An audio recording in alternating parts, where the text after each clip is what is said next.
Hello, friends.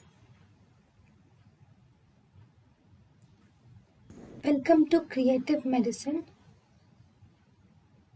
In this lecture, we will learn about Risk factors of renal cell carcinoma.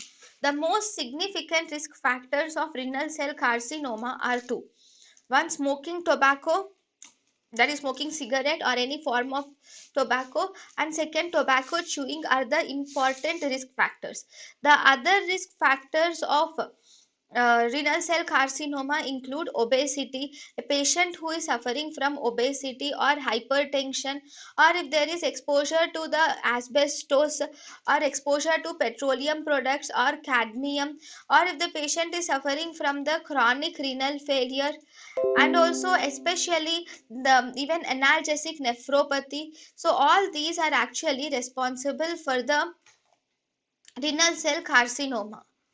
So, in renal cell carcinoma, the main risk factors are smoking, tobacco chewing, obesity, hypertension, and asbestos exposure, petroleum products exposure, cadmium exposure, chronic renal failure, and analgesic nephropathy are the main risk factors of renal cell carcinoma.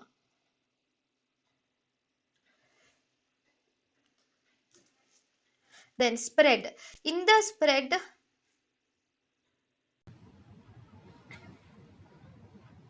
thank you and thank you for watching.